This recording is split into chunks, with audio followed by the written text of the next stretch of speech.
À Paris, je découvre cet art dans une petite galerie et je tombe fascinée. Alors Bérengère Prima, bonjour. On est privilégié d'accueillir une soixantaine d'œuvres qui proviennent de votre collection, qui en compte plus de 2000, je crois, plus de 400 artistes. Qu'est-ce qui vous a poussé à un moment donné de vous intéresser à l'art aborigène et à créer une fondation pour défendre cet art?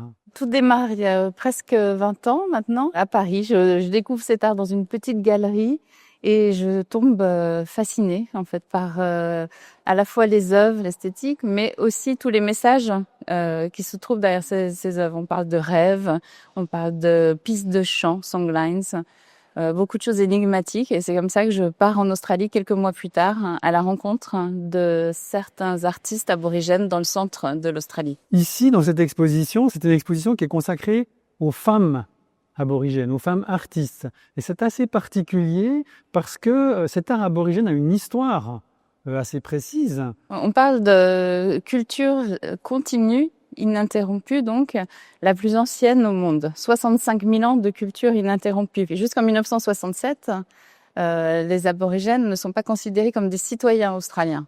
Quelques années plus tard, 71, effectivement, il y a le début de ce qu'on appelle le mouvement d'art aborigène contemporain. Ça débute dans une petite communauté du centre qui s'appelle Papunya.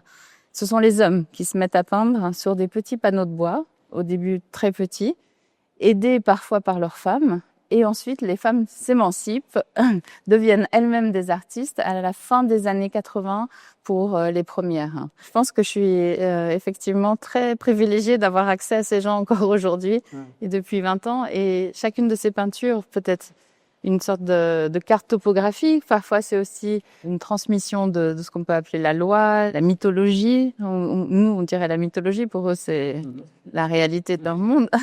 Mais c'est surtout une célébration, en fait, de leur territoire et de tout ce que comporte leur territoire, êtres humains, animaux, végétaux, et toujours en lien aussi avec le ciel. C'est ce qui est magnifique dans cet art.